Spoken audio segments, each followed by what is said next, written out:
putting an end to identity politics. This is the Kevin Jackson Radio Show. Welcome back, everybody. Kevin Jackson here. 844-551-8255. If you want to contact me, call the show. Whatever, we'd love to hear from you.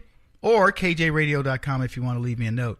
And I tell you what, my schedule's picking up. I'm proud to say people want me speaking places and going places. And of course, there's lots of turmoil going on at Fox. One of the people that employs me to a degree. I mean, I'm a Fox News contributor. And people are asking me all the time, Kevin, now to give you a show. Look, I agree that there are things that I say that are interesting. Could it be enough to carry a show? I think so, with the right producers and things like that. I believe I could handle it, but I don't really care. I mean, I wish I could tell you guys that I'm all gung-ho for it, because if I were, I'd probably have one. Because I'd be up there going, hey, Suzanne, listen, I could do this, blah, and I'd be, crafting stuff. I've had meetings with them, but I've said, here are a couple of ideas. And if you choose somebody else to do those shows, fantastic, good for you. But I don't know. I don't know what's going to happen. We'll see how it shakes out. I was talking about what would you take in a storm? How do you define yourself? And I think that's politically, we should, not just politically, politics help with that. But I really do struggle with this because I believe we're so multidimensional as people. And I think that politics has this tendency to pit one against the other. You can be having a great conversation with somebody about life in general, maybe some shared thing. You both climbed Machu Picchu or something. And then suddenly the subject of Trump comes up and you can do a quick divide. And I find that fascinating because I personally don't really care about a person's politics.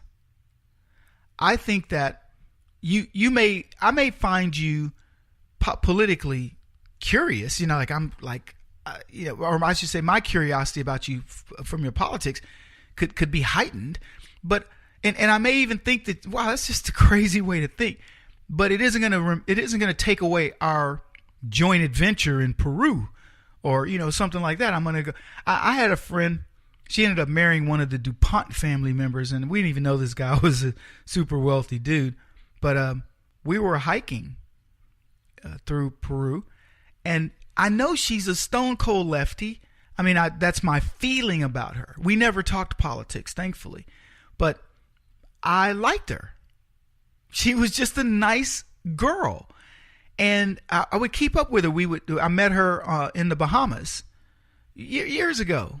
Me and a girl I dated, I'm talking about a lot of years ago, we're in the Bahamas, and we meet these group of people randomly at a bar. We 3 or 4 of us kept in touch, and I was one day we were communicating. She said, "Hey Kevin, we're going to be backpacking through Peru. You want to come?" And I can't for a month.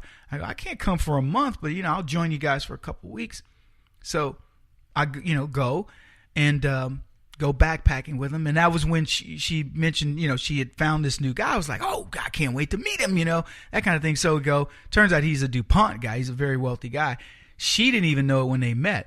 And by the way, just for the record, she's not an overly attractive girl, and she's but she's outdoorsy, and she's just got a great spirit about her.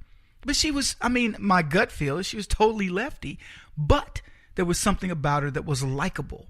And I was so overjoyed that she met this guy, and he turns out he's like a super wealthy guy. He was no Chippendale dancer himself, but they were a great couple.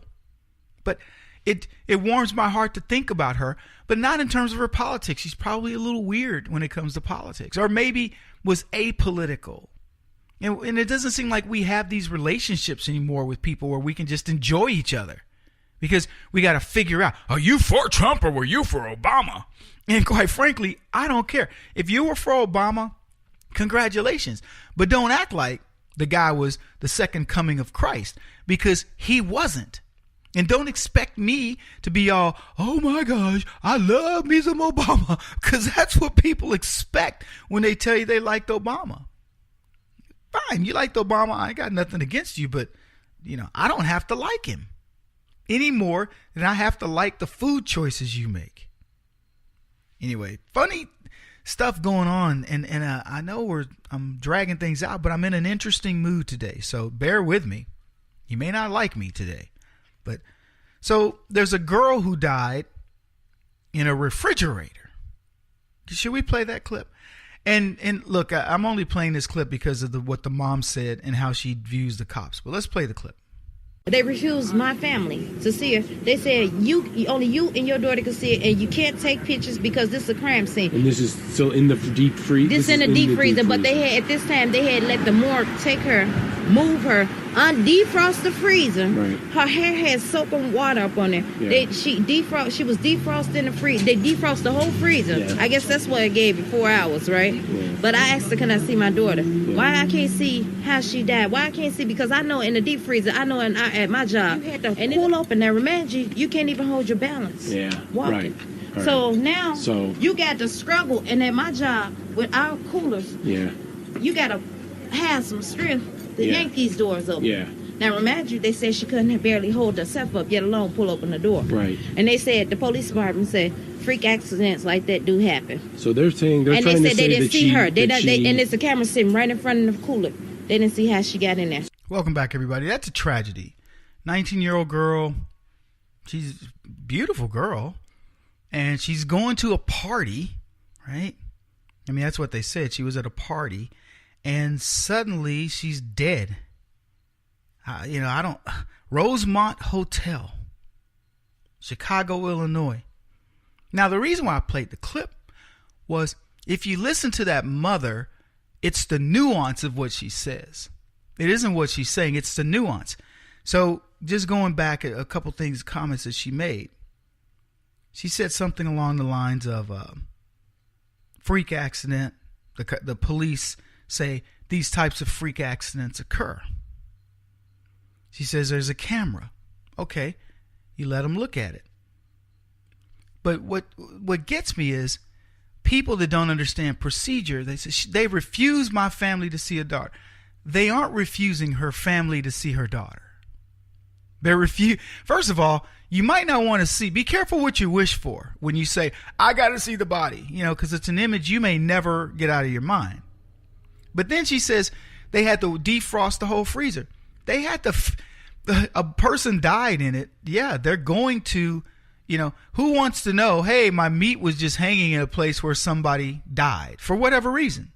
I don't. And then the mom's constantly talking about this deep freeze at her job. I don't know what she does for a living, but she's describing the deep freeze at her job. And she's saying, if I see the deep freeze, I'll know if my daughter could get in or out. Look, I'll be honest with you. We had a deep freeze at the lodge where my grandparents worked. I would always make sure I'm not getting locked in here. And that had a push thing where you could open it up. But I was like, I don't even play. I remember hearing about kids dying in refrigerators and stuff like that. I don't even play. But here's my final point. The lady implies that the police are trying to hide something from her. It's a black lady. They're not. And that's what struck me as a little bit strange. The police are not trying to hide anything from her. And you get the sense of it. And for the record, the police didn't kill her daughter. And there's this undercurrent that the system is against me. They don't want to show me. No, let me tell you, the police want to solve this. If it's a crime, let's solve it as a crime. There's no cover up. This woman is almost of the opinion that this is a cover up. I mean, I go back, I look at what she was saying.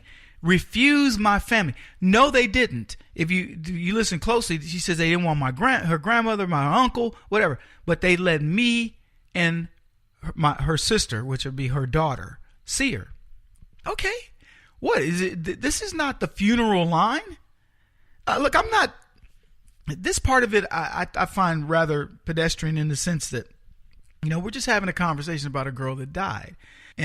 But at the end of the day, why is it that it has to be a conspiracy? And this is what my problem with black folks on the left is, and I'm not mad at her, but she, I watch a lot of cop shows.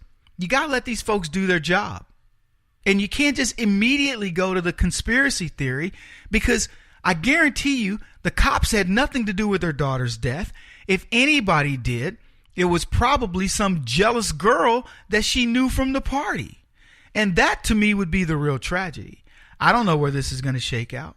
I bet some of you are going, yeah, you know what, Kevin? It could have been Yes. I tell my sons, I used to growing my older boys, I'd say, guys, look, no offense, don't trust your buddies with their gags and things like that. You'll be killed. You could easily be killed in a gag or some kind of a crazy thing college kids do. Don't do it. He won't stop until he's the top-rated radio talk show host in America. What kind of weird competitive freak are you? This is the Kevin Jackson Radio Show.